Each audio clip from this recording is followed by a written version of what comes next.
Hi, I'm Amber Johnson of Gigi's Thimble, and today I'm going to show you how to make the block from this quilt called Welcome Wreath. You can get this pattern at your local quilt shop. There's lots of flying geese in it, and so today I'm going to show you how to make 4 at a time flying geese to make this go really quickly. So let's get started. There are 3 different components to this block, and the first component is a big snowball block. So you're going to take your big square and 4 little squares that you're going to sew on the diagonal in the corners. I've marked all of these, and in the pattern I share a link that will take you to my blog and show you an easy piecing hack for getting these triangles so that you don't have to mark every square, because that can be really time consuming. But for today, I've marked all 4 of these squares with a diagonal line, and then I'm just going to put them right sides together in the corners, like so. And I'll just do it in all 4 corners. But let me show you really quick how I just sew on the diagonal line.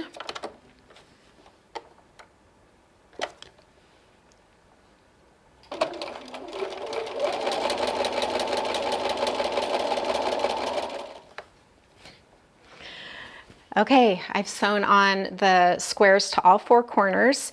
Now I'm just going to trim them, leaving a 1/4 inch seam allowance.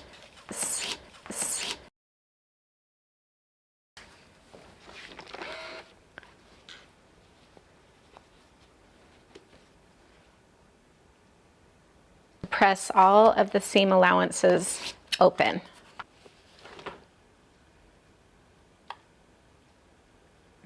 I can get my finger in there.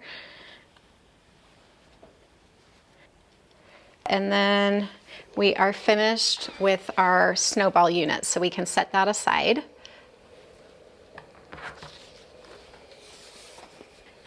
The next unit we're going to work on is the half square triangles. So first you're going to take a light and a dark square and put those right sides together. The light square should be marked with your diagonal line, and then you're going to sew on either side of the diagonal line with a 1/4 inch seam allowance. And then you will cut those squares in half on the line.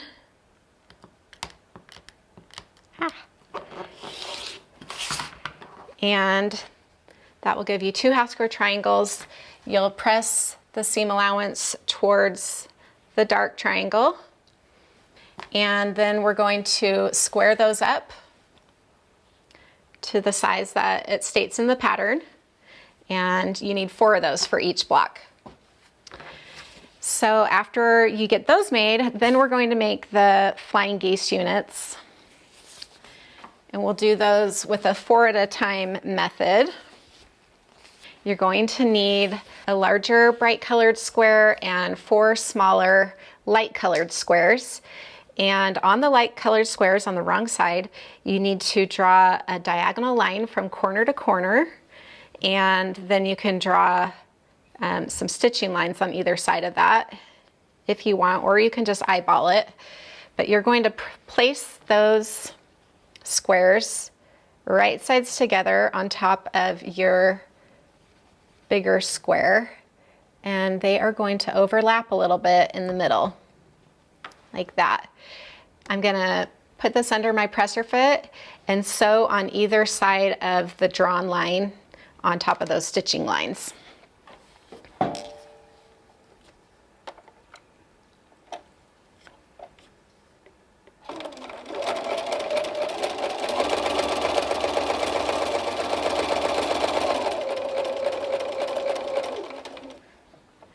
Then I'll just take that out and do the other side.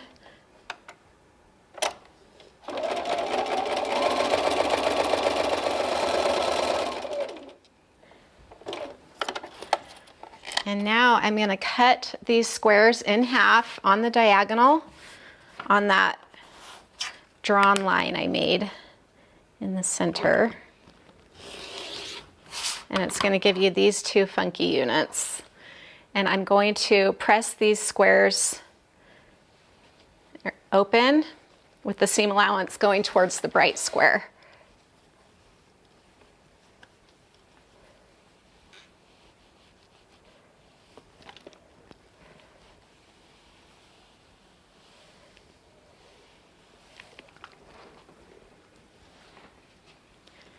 And you'll have two units that look like this when you're finished.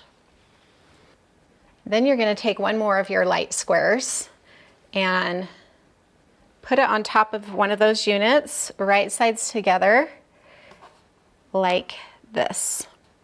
And you're going to, again, sew on your stitching lines that are 1/4 inch away from your center line.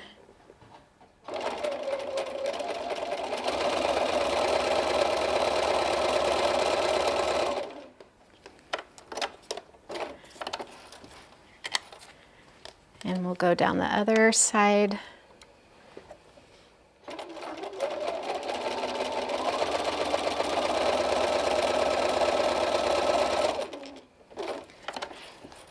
And now you can cut this unit on the drawn line like that. And this will give you 2 Flying Gase units. We'll press those seam allowances open.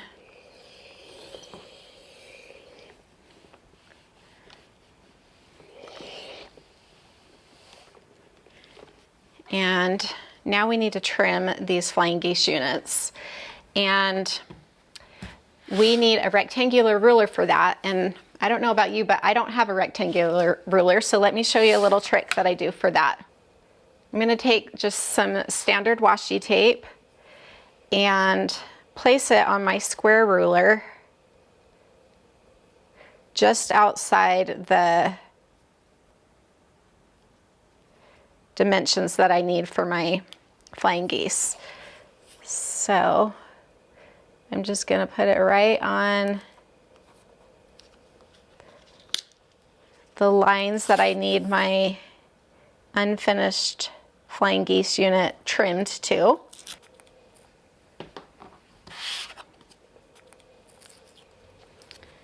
And this will show me where to line up my Flying Gase. So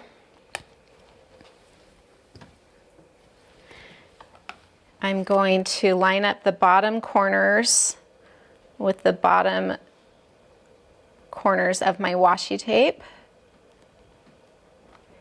And I'm making sure to leave a 1/4 inch seam allowance at the top point of my bright colored triangle. And then I'm going to trim on the right side and the top of my Flying Gase. I'll flip the Flying Gase around and trim again. Okay, and now we have a beautifully trimmed up Flying Gase unit. You're going to get 2 from that half and 2 from this other half, to give you a total of 4 Flying Gase from each bright print square. So then you're going to take all of your Flying Gase units and sew them together in sets of 4, all going the same direction. And you want to make sure that your seam allowance is really accurate here so that your points don't get cut off. And when we sew all the units together, everything lines up really nicely. So you'll sew 4 together and then you'll press the seam allowance towards the top of the block. And then you're going to take all of the components to the block, the Flying Gase unit, the half square triangles, and your snowball block, and you're going to lay those out.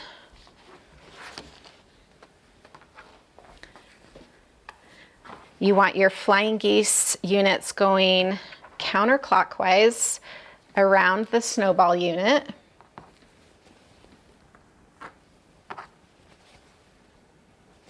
Like that.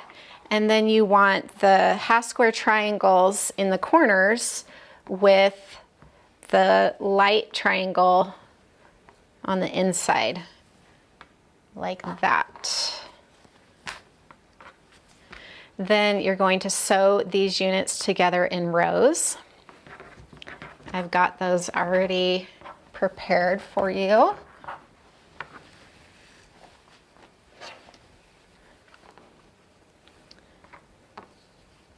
You'll press the seam allowances towards the snowball and the half square triangle units. Then you're going to sew all the rows together, and the goal is to get these points of the snowball to match up with the points of your flying geese. So you can pin, if that helps you. I'm just gonna pin the corners where the main seam allowances are.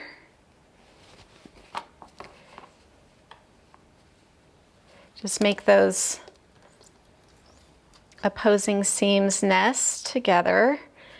And then you've also got seams right here and here that you want to match up. So the way you can make sure that happens is you're going to make this corner line up with the back side, that corner right there. So you can pin that in place.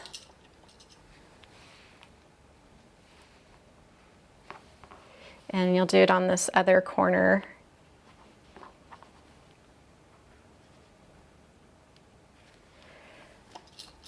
And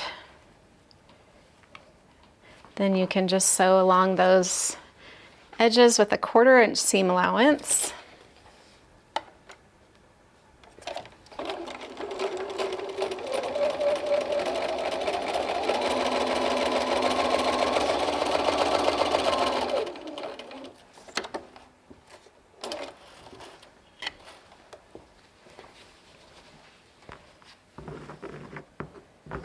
And you can open them up and make sure all your points meet the corners of the snowball nicely, and then we'll do the same thing on the other side of the block.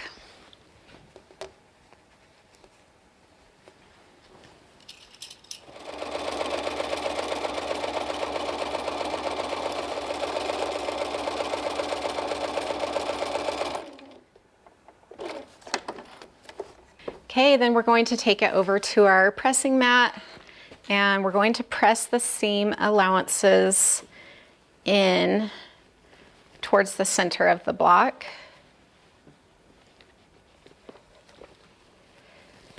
On each side.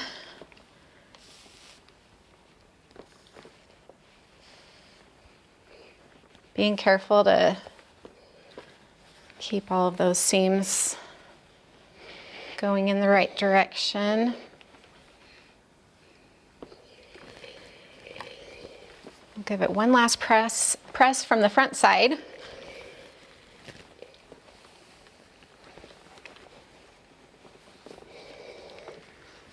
And now we have our completed welcome wreath block.